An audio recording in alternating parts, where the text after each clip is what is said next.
ലോക്സഭാ തെരഞ്ഞെടുപ്പ് എല്ലാവരും ശ്രദ്ധയോടുകൂടി കാത്തിരിക്കുന്ന ഒരു മാമാങ്കം.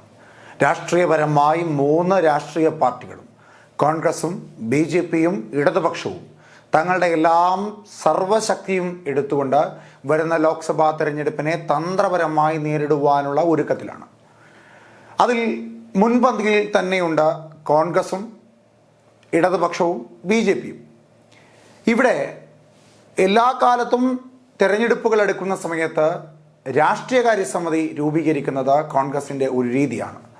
കോൺഗ്രസിൻ്റെ രാഷ്ട്രീയകാര്യ സമിതിയിൽ എല്ലാ തവണയും ജംബോ കമ്മിറ്റികളാണ് സ്വാഭാവികമായും സാധാരണയായും ഉണ്ടാകുന്നത്. 2016 നടന്ന തെരഞ്ഞെടുപ്പിനോടനുബന്ധിച്ച് നിർമ്മിച്ച രാഷ്ട്രീയകാര്യ സമിതിയിൽ 21 അംഗങ്ങളായിരുന്നു ഉണ്ടായിരുന്നത്. അന്ന് ഷാനിമോൾ ഉസ്മാൻ മാത്രമായിരുന്നു വനിതയെ ഉണ്ടായിരുന്നത്. അന്നേ അതൊരു ജംബോ കമ്മിറ്റിയാണ് എന്ന തരത്തിലേക്കുള്ള വലിയ പ്രതിഷേധങ്ങളും പ്രക്ഷോഭങ്ങളും ഒക്കെ ഉണ്ടായിരുന്നു. ഗ്രൂപ്പ് സംബന്ധമായി വലിയ പടലപ്പിണക്കങ്ങളും പ്രശ്നങ്ങളും ഉണ്ടായിരുന്നു. കെ സുധാകരനും VD സതീശനും ഒക്കെ അമരത്തേക്ക് എത്തിയ സമയത്ത് ഇത്തരത്തിലുള്ള ജംബോ കമ്മിറ്റികളെല്ലാം ഒഴിവാക്കി പാർട്ടിയോട് ചേർന്ന് നിന്ന് പ്രവർത്തിക്കുന്നവരെ മാത്രം കൃത്യമായ ഇടങ്ങളിൽ പ്ലേസ് ചെയ്തുകൊണ്ട് കൃത്യമായ അച്ചടക്കത്തോടുകൂടി ഓരോ തെരഞ്ഞെടുപ്പിനെയും അഭിമുഖീകരിക്കും എന്നായിരുന്നു അദ്ദേഹത്തിൻ്റെ വാദം.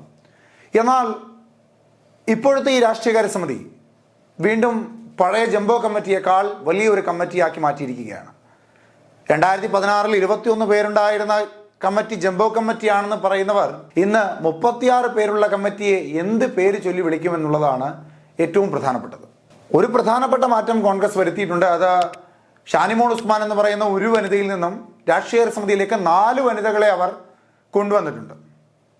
കോൺഗ്രസിനെ സംബന്ധിച്ചിടത്തോളം കനകോലുവിൻ്റെ നിർദ്ദേശപ്രകാരം 20 ലോക്സഭാ മണ്ഡലങ്ങളും പിടിക്കുക എന്ന തന്ത്രപരമായ നീക്കമാണ് കോൺഗ്രസ് മുൻപോട്ട് വയ്ക്കുന്നത്.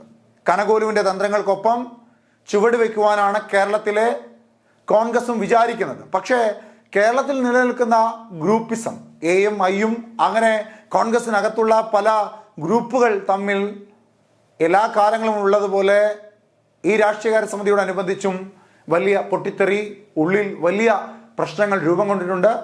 അതിൽ ഏറ്റവും പ്രധാനപ്പെട്ടതായുള്ളത് രാഷ്ട്രീയകാര്യ സമിതിയിൽ എ ഗ്രൂപ്പിൻ്റെ അംഗങ്ങളെ കാര്യമായി ഉൾപ്പെടുത്തിയിട്ടില്ല എന്നുള്ളതാണ്.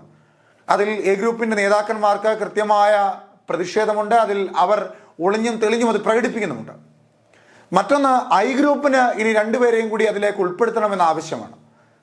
അത്തരത്തിൽ പ്രബലമായ 2 ഗ്രൂപ്പുകളായ എയെയും ഐയെയും നിഷ്പ്രഭമാക്കി ഒന്നുമല്ലാതെയാക്കി എന്ന് തന്നെ പറയേണ്ടി വരും. അതായത് എ ഗ്രൂപ്പിന് കൃത്യമായ പ്രാധാന്യം കൊടുക്കുന്നില്ല എന്നും പറയുന്നു. ഐ ഗ്രൂപ്പിലെ 2 പേരെയും കൂടെ ഇനി ഉൾപ്പെടുത്തണം, ഇത്രയും അംഗബലം പോരാ എന്നും പറയുന്നു. അതായത് എ ഗ്രൂപ്പിനെയും ഐ ഗ്രൂപ്പിനെയും രാഷ്ട്രീയകാര്യ സമിതിയിൽ ഒരു കമ്മിറ്റി രൂപീകരിച്ചപ്പോൾ ആ കമ്മിറ്റിയിൽ നിന്ന് കൃത്യമായി ഒതുക്കി എന്ന് വേണമെങ്കിൽ പറയാം. പിന്നീട് എങ്ങനെയാണ് 36 പേര് വന്നത്? അത് ഒരു പ്രസക്തമായ ചോദ്യമാണ്. എയും ഐയും അല്ലെങ്കിൽ പിന്നെ ഏത് ഗ്രൂപ്പാണ് ഈ 36 പേരിലേക്ക് ഇത് കൊണ്ടുചെന്ന് എത്തിച്ചത്? അത് KC വേണുഗോപാലിൻ്റെ ഗ്രൂപ്പാണ് എന്ന് പറയുന്നുണ്ട് ചിലർ.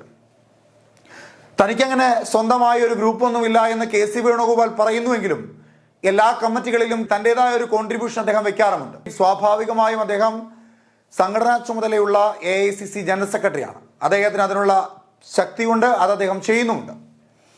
ഇത്തവണയും 21 പേരടങ്ങുന്ന, അതായത് 4 വനിതകൾ അടക്കമുള്ള 21 പേരുടെ ലിസ്റ്റ് ഡൽഹിയിലേക്ക് ചെന്നു എന്നും അവിടെ വെച്ചാണ് പിന്നീട് അത് 36 പേരായതെന്നും ചിലർ പറയുന്നുണ്ട്. KC വേണുഗോപാൽ കമ്മിറ്റികളെല്ലാം തൻ്റെ ആളുകളെ ഉൾപ്പെടുത്തിക്കൊണ്ട് കേന്ദ്രത്തിലും കേരളത്തിലും ശക്തി ആർജിക്കുവാനുള്ള തന്ത്രപരമായ നീക്കമാണ് നടത്തുന്നതെന്നും ചിലർ പറയുന്നു. KC വേണുഗോപാൽ അടുത്ത നിയമസഭാ തെരഞ്ഞെടുപ്പിൽ ഇവിടെ വന്ന് മത്സരിച്ച ഇവിടുത്തെ മുഖ്യമന്ത്രി സ്ഥാനാർത്ഥിയാകുവാനുള്ള സാധ്യതകൾ ഏറെയാണെന്നും ചില അഭ്യൂഹങ്ങളുണ്ട്. അതിന് വളക്കൂറുള്ള മണ്ണാക്കി കേരളത്തിലെ കോൺഗ്രസിനെ മാറ്റുകയാണെന്ന് പറയേണ്ടി വരും. KC വേണുഗോപാൽ AICC ജനറൽ സെക്രട്ടറിയാണ്. അദ്ദേഹത്തിന് ഭാരിച്ച ഉത്തരവാദിത്തങ്ങൾ നിരവധിയുണ്ട്. അദ്ദേഹം രാഹുൽ ഗാന്ധിയുടെ ഭാരത് ജോഡോ ന്യായ യാത്രയുടെ ഭാഗമായി കഠിന പ്രയത്നത്തിലാണ്. ഈ തിരക്കിൻ്റെ ഒക്കെ ഇടയിൽ ഇത്തരത്തിൽ ഒരു ഇടപെടൽ നടത്തേണ്ട ആവശ്യം KCക്കില്ല എന്നും ചിലർ പറയുന്നു. എന്തായാലും രാഷ്ട്രീയകാര്യ സമിതി വരുന്ന ലോക്സഭാ തെരഞ്ഞെടുപ്പിൽ കോൺഗ്രസിനെ ശക്തിപ്പെടുത്തുവാൻ വേണ്ടി രൂപീകരിച്ചതാണെങ്കിലും സ്വാഭാവികമായും കോൺഗ്രസിനകത്തുള്ള ഗ്രൂപ്പ് പടലപ്പിണക്കങ്ങളൊക്കെ ഇവിടെയും സജീവമായി തന്നെ നടക്കുന്നുണ്ട്. എല്ലാവരും തങ്ങളുടെ അംഗങ്ങളെ വർദ്ധിപ്പിച്ച് ജംബോ കമ്മിറ്റി എന്നുള്ളത് ദ ബിഗ് ജംബോ കമ്മിറ്റി ആക്കി മാറ്റുവാനുള്ള ചില ശ്രമങ്ങളൊക്കെ അവിടെ നടക്കുന്നു എന്നുള്ളത് 21 നിന്ന് അത് 36 ആയപ്പോൾ തന്നെ മനസ്സിലായതുമാണ്. എന്തായാലും കോൺഗ്രസ് ഇങ്ങനെയാണ്. കോൺഗ്രസ് വിജയിക്കുന്നത് ജനങ്ങൾ തീരുമാനിക്കുമ്പോൾ മാത്രമാണ്. പാർട്ടി എത്ര വലിയ കേന്ദ്ര സംവിധാനം കൊണ്ടുവന്നാലും അതിനേക്കാളൊക്കെ എത്രയോ മുകളിലാണ് കോൺഗ്രസിന്റെ ഗ്രൂപ്പ് സമവാക്യങ്ങളെന്ന് ചിലപ്പോഴൊക്കെ പറയാതെ തന്നെ പറഞ്ഞു തരുന്നുമുണ്ട് കോൺഗ്രസ്. വരുന്ന ലോക്സഭാ തെരഞ്ഞെടുപ്പിൽ കോൺഗ്രസ് അധികാരത്തിൽ വരിക, ഇന്ത്യ മുന്നണി അധികാരത്തിൽ വരിക എന്ന് ആഗ്രഹിക്കുന്ന ഒരു ബഹുഭൂരിപക്ഷം ജനങ്ങളുണ്ട്. അവർക്ക് പ്രതീക്ഷയാകണം കോൺഗ്രസ്. അതുകൊണ്ട് മികച്ച രീതിയിൽ വരുന്ന ലോക്സഭാ തെരഞ്ഞെടുപ്പിനെ കേരളത്തിന്റെ അമരത്ത് നിന്നുകൊണ്ട് ശക്തമായ രീതിയിൽ വലിയ പ്രചാരണങ്ങളോടുകൂടി മുൻപോട്ട് നയിക്കുവാൻ കരുത്തുള്ള വ്യക്തികളെ രാഷ്ട്രീയകാര്യ സമിതിയിൽ ഉൾപ്പെടുത്തണം, അല്ലാത്തവരെയൊക്കെ ഒഴിവാക്കണം എന്ന അഭ്യർത്ഥനയും താഴെത്തട്ടിലുള്ള കോൺഗ്രസ്സുകാർക്കുണ്ട്. പ്രതീക്ഷയാണ് കോൺഗ്രസ്. ആ പ്രതീക്ഷ മാറ്റരുത്, മായ്ക്കരുത് എന്നും അവർ പറയാതെ പറയുന്നുമുണ്ട്. ഇന്ത്യ എന്ന മഹാമുന്നണിക്ക് നേതൃത്വം നൽകുന്ന കോൺഗ്രസ്, ആ കോൺഗ്രസിന്റെ ഉള്ളിലും പടലപ്പിണക്കങ്ങൾ ഇന്നും സജീവമായിക്കൊണ്ടേയിരിക്കുന്നു. ഗ്രൂപ്പില്ലാതെ കോൺഗ്രസ് ഇല്ല, കോൺഗ്രസ് ഇല്ലാതെ ഗ്രൂപ്പില്ല എന്ന തരത്തിലേക്കായിരിക്കുന്നു. ചിലയിടങ്ങളിലെല്ലാം പാർട്ടിയെ ശക്തിപ്പെടുത്തുന്നത് ഈ ഗ്രൂപ്പ് സമവാക്യമാണ്. പക്ഷേ ചിലയിടങ്ങളിൽ ഇത്തരത്തിൽ പാർട്ടിയെ തളർത്തുന്നതും ഈ ഗ്രൂപ്പ് സമവാക്യങ്ങൾ തന്നെയാണ്. സ്വന്തം ഗ്രൂപ്പിലുള്ളവരെ കുത്തിനിറയ്ക്കുവാൻ ശ്രമിക്കുമ്പോൾ പണിയെടുക്കുന്ന താഴെത്തട്ടിലുള്ള കോൺഗ്രസ് പ്രവർത്തകരെ കാണാതെ പോകുന്നുമുണ്ട്. എന്തായാലും രാഷ്ട്രീയകാര്യ സമിതിക്ക് വരാൻ പോകുന്ന വലിയ രാഷ്ട്രീയ തെരഞ്ഞെടുപ്പിനെ എങ്ങനെ നേരിടാൻ കഴിയുമെന്നുള്ളത് വരുന്ന ലോക്സഭാ തെരഞ്ഞെടുപ്പ് ഫലം പുറത്തു വരുമ്പോൾ അറിയുവാൻ സാധിക്കും.